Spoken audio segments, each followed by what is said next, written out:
Near Winslow in northwest Arkansas is an area known as Devil's Den. Back during the Wild West days, legend has it this area was a popular outlaw hideout, and you can see why. On today's show, we'll explore this unique cave and crevice area.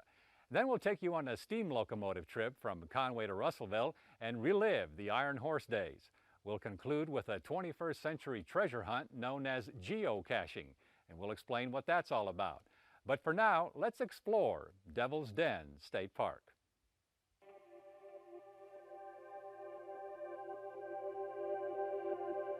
Hiking Devil's Den Trail is an excellent way to explore what Devil's Den State Park is all about.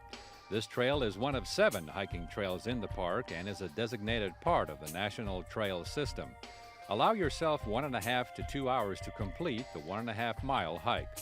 Park interpreters conduct guided hikes twice a week during the summer. Guiding us along is Susan Tigert. We're in the second largest crevice. This is Big Air Crevice. Up above us, there are 3 lines of crevices that run in this area. And the way this area is formed is, this is sandstone that we're on, and underneath all of the sandstone is a layer of shell.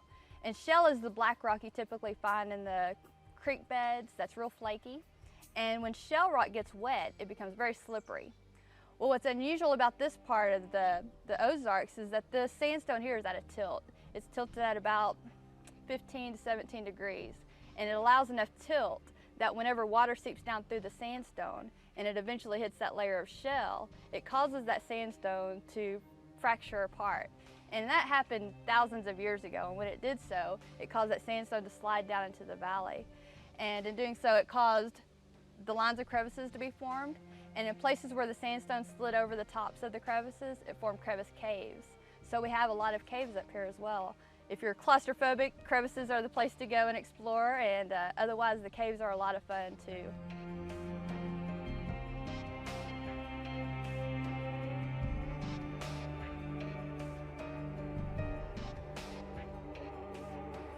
The crevice depth and the area's extent make it one of a kind. Well, it's very unique because there's no other place that's known that has such large crevices like these. They're sandstone crevices, and it's in a remote part of the park. Not a lot of people know that this part of the park exists. It's off of the Devil's Den Trail, not an area that's even on the map. So I like to bring people up here to let them look at this area and experience the natural beauty here. And it's a special place too because it's a place where we have hibernating bats in the winter, and the bats that come to hibernate here are endangered species. So there's 2 of them that we protect, and they're the Ozark big-eared bat and the Indiana bat. And they're very rare, so we try to keep this area as pristine as possible.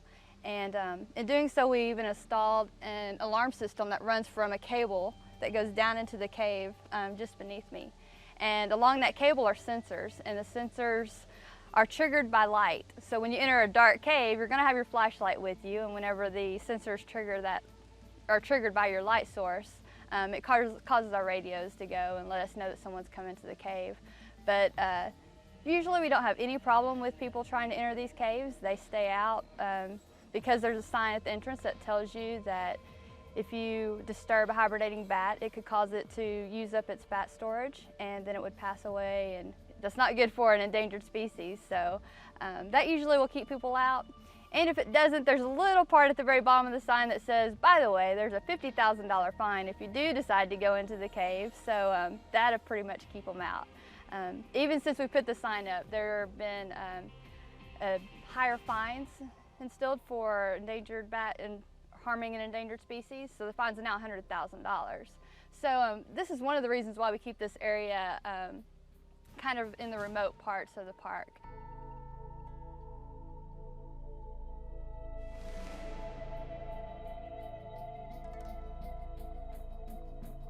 One of the really neat rock formations here is at Right Angle Crevice. If you stand near the bottom and look toward the north end, you can make out a facial profile.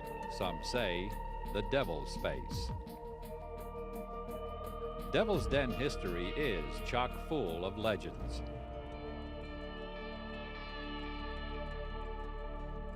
Well, there are a lot of legends. One of the stories I've heard is that you know, after the Civil War days, when a lot of the outlaws and looters would come through the area, they would come up here and hide in this part of the, you know, the state, because they knew that the law would not come looking for them here. That's too much work for them to come up here and try to find somebody in one of these cracks or caves or any of these places up here. So, you know, I think that that's part of the reason why they call it Devil's Den Cave. It's a very remote, rugged area, so maybe that's where they came up with the name Devil's Den Cave. So then we named the park after the cave.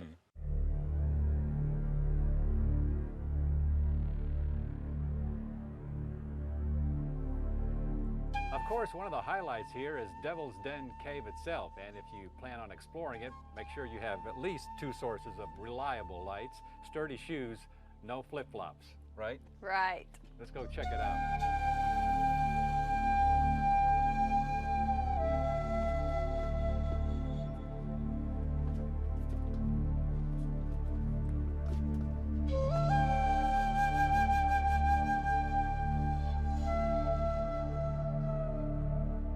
Okay, well, we're inside Devil's Den Cave, and this is the largest cave here at Devil's Den State Park. It goes back about 600 feet, and you can explore almost all the way to the very end of it. Once you get towards the very back side of the cave, it starts to close in, the ceiling gets lower, and the walls get closer together, and eventually you're on your tummy and you're crawling, and then it kind of ends. When I do a cave tour, which I do about once a week during the summer, sometimes we'll do more of them, and we'll schedule them for a group if you'd like to bring a group in. But when I do a cave tour, a lot of the kids, they like to go past me, go and touch that back wall just to say they did.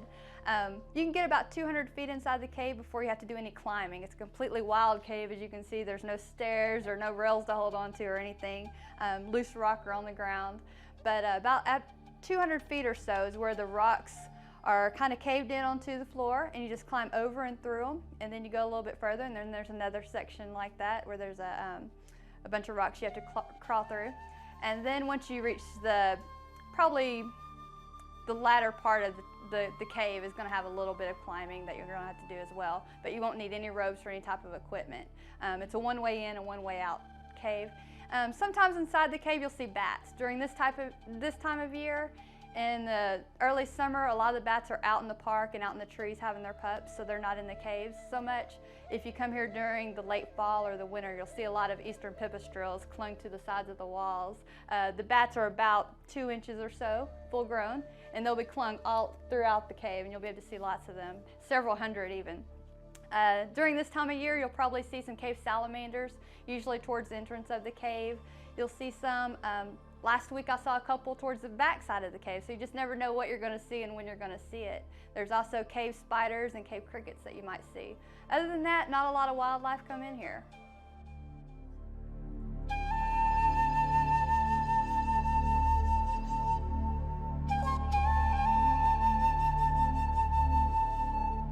So explore the caves and crevices at Devil's Den State Park.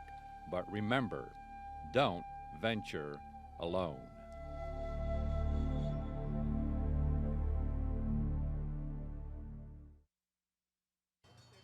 All aboard!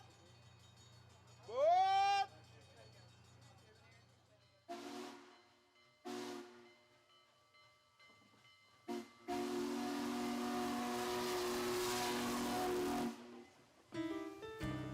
Back during the day, and we're talking about the steam days of passenger trains, it was the steam locomotive that was king of the rails.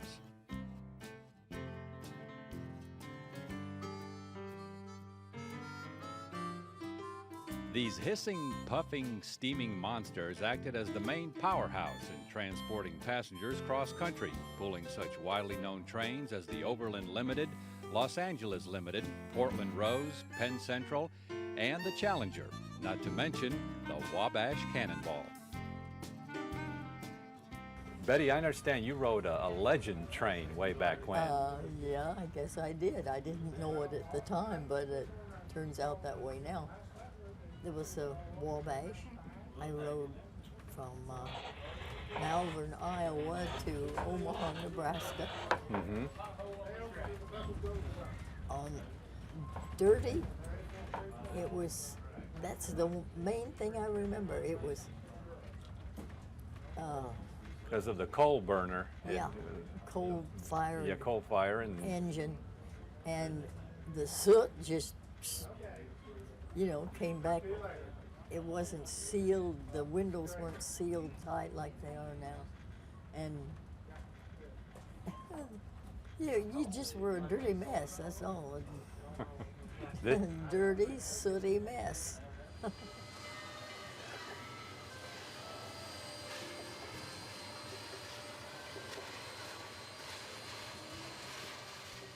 Thanks to the restoration of old number 844, the last steam locomotive built for the Union Pacific Railroad in 1944, places that have not seen such a spectacle since that era are now able to. You know, everywhere we go, there's just hordes of people standing at every little crossing, people in their backyards, on their lawn chairs waiting for us. And it's just so wonderful to watch the smiles on everybody's face. Everyone just loves to see this massive machine go by. It is impressive. It's almost too much for words. It really is. It's hard to describe, and it's something you've really got to experience.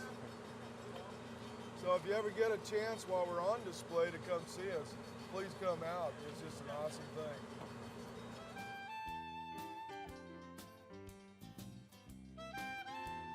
Number 844, also known as Union Pacific's living legend and the grand old lady of the rails, returned to service in 2005 after one of the most extensive steam locomotive overhauls in the country since the 1950s.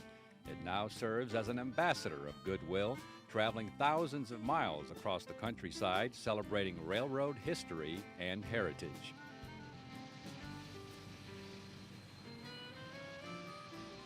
Well, Chuck, this is quite the adventure. This is my first heritage train ride, and it's very enjoyable. Most importantly, it's an opportunity for Union Pacific to showcase one of the oldest locomotives in its fleet, and a locomotive that stayed active through the years. It's transgenerational. If you look here, you see young people, you see people that are more seasoned, and it's an opportunity for us to show what the railroad used to be like and what the future of the railroad is today.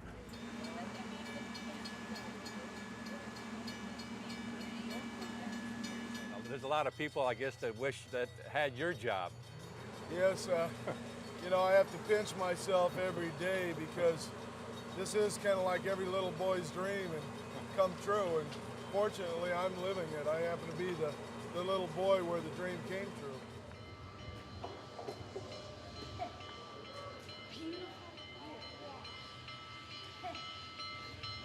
Well, the basic principles of operation on a steam locomotive are much different than a diesel.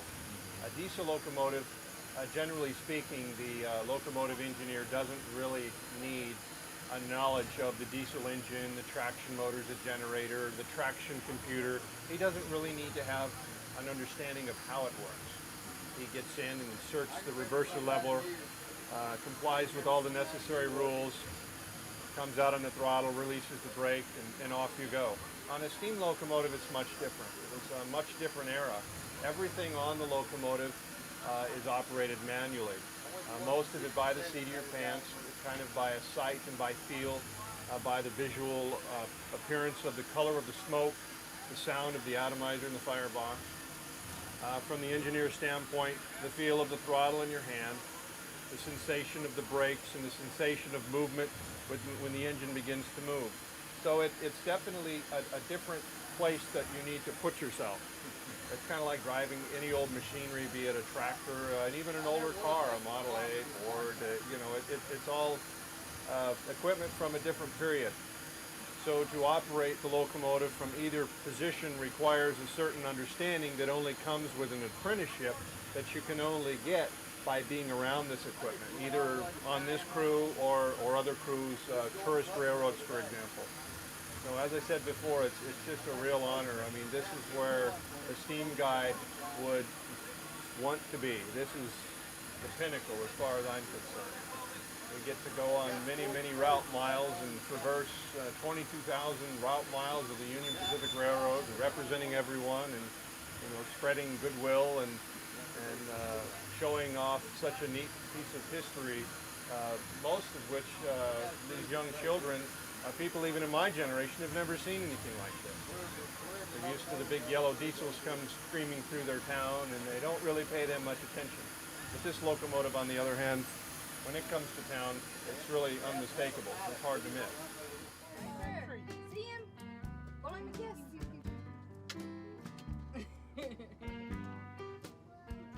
Well, I think that all children today should have the opportunity to see a steam locomotive in the United States and to see it. It's a live piece of equipment, and to be able to ride on trains to get the feel of how things were back in the 40s, 50s, or even beyond there. That would be, in my estimation, it's just like going to a public library. This is knowledge that they should have, so it should be preserved.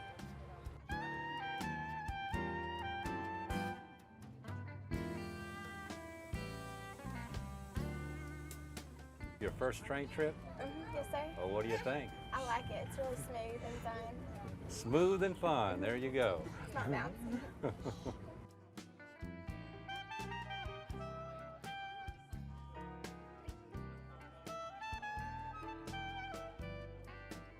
So Shelby, your first time on a train. Well, what do you think? It's better than I thought. Yeah? A whole lot better? Is it everything you thought it would be? Not really. No? What did you kind of think it would be in that way? First, I thought it was going to be very scary, and I don't know. It's just scary. But it's a lot of fun now, isn't it? Of course, there are those. I think an airplane would be faster than I Yeah, thought. a plane would be faster. But if you're not in a hurry to get there, I think this is a little bit better, huh? Yeah.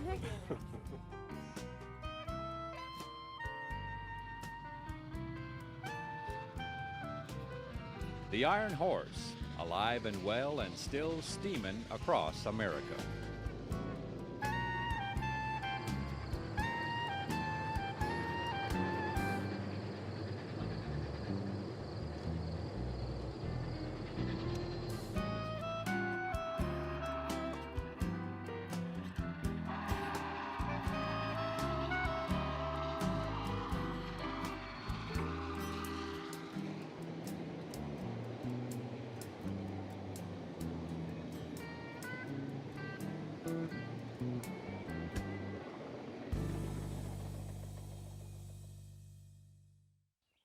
It's called geocaching, or 21st century treasure hunting. Thanks to the global positioning system of navigational satellites, which were developed for military use and became available for public use in 2000, geocaching was born. Now it's worldwide. Johnson County is the geocache capital of Arkansas. Come along with us as we tag along with one of the top geocache teams in the state, and I try to develop my geocaching skills. All right, fellas.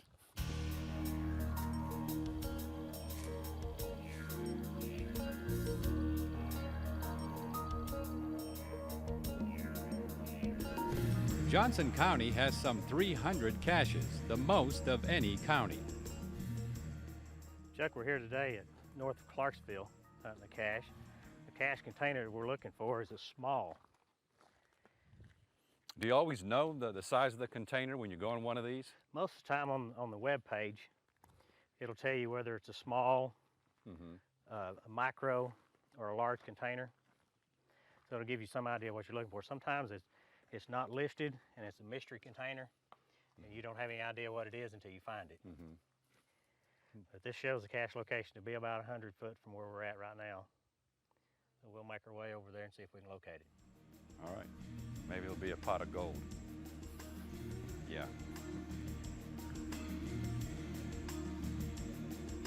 The location of this particular cache is at a scenic area known as Strawberry Bluff. Chuck, this is one of the added benefits to geocaching. It brings you to a spot like this. Oh, yeah. Where you have this spectacular view. Yeah, this alone was worth the drive up here. It was. It's a very beautiful area. And had it not been for geocaching, I would have never found this spot. Because this cache is placed here, then I was able to come to this area and find a cache and also find this view. And that was the whole intention of the cache being placed here. That's great.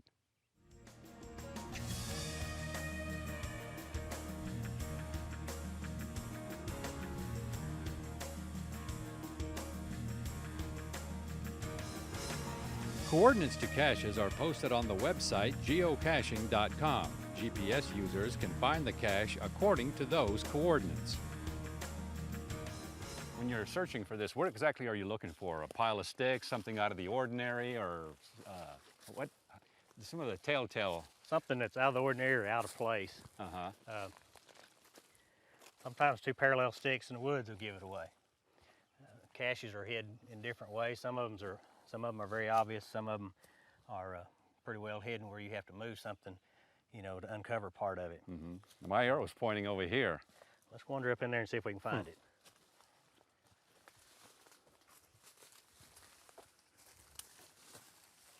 Well, there's two sticks here. Yeah, there's a little canister. Well, how about that? I'll be. That's pretty neat. There's our cache container. Huh. Nobody would never know it was there. No, it's pretty well hidden. Chuck, this is a small watertight container that this cache is hidden in. And inside, it contains several little trinkets or souvenirs, along with a logbook. Now, these are trade items. You take something, leave something in the cache. And you sign that log? And you sign your log.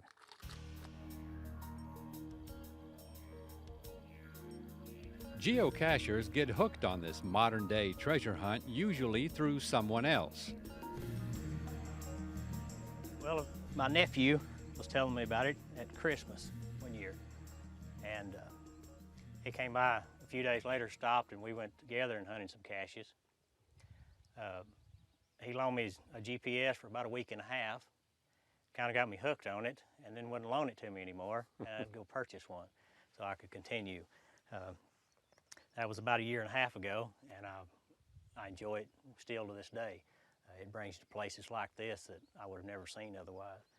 This is really a beautiful view from this area. Yeah, you mentioned that that's how you got your wife involved with it, is taking her to a place like this.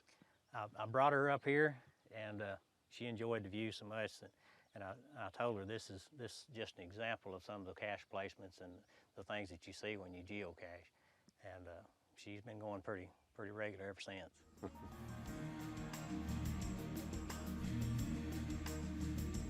Our next geocache site is called Snake Tree. I guess that's the tree right there, Snake Tree. Maybe.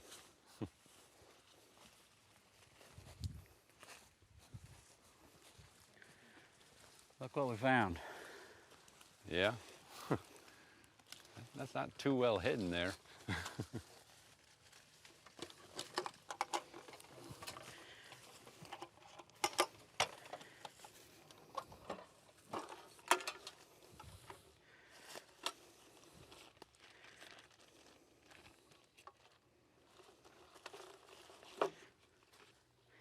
Here's the treasure. Right. Colored pencils, book on Santa Claus. This is the one that's kit-oriented, because there's the geocaches that are kit-oriented. Little deck of cards. Keychain. And a Slinky Jr. All right. Everybody needs a Slinky Jr. Right. Some items travel from cache to cache. We've also got a travel bug that we'd like to put in here. And a travel bug is just it's just a little trinket with a number on it that you can track it online wherever it goes. This one here is just it's a travel bug showing a lamp post. It's got a tracking number right there on it. And this travel bug's mission is to just move from cache to cache all over the nation, or maybe even outside the country.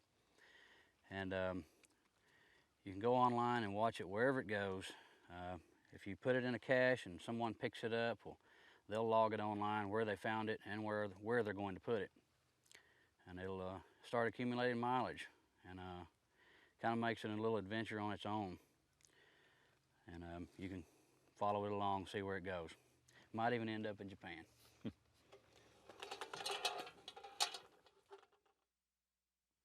So for more info on this high-tech form of treasure hunting, log on to geocaching.com. And if Union Pacific's number 844, The Living Legend, rolls into your town, check it out for the golden age of railway travel. And if you get a chance, do some crevassing over there at Devil's Den State Park near Winslow. And to look at all of our destinations or to get in touch with us, visit our website, aetn.org/exploringarkansas. And we'll see you again the next time for another exciting adventure on Exploring Arkansas.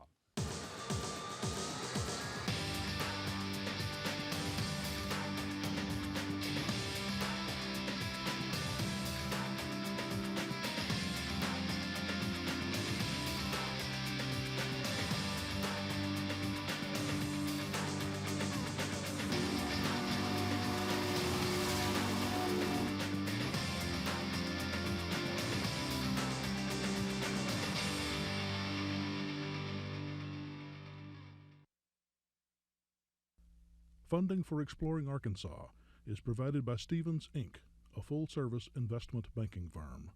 Stevens, the human side of investment banking. Diet Snapple iced tea has antioxidants, so it's better for me. That makes me want to do other things better for me.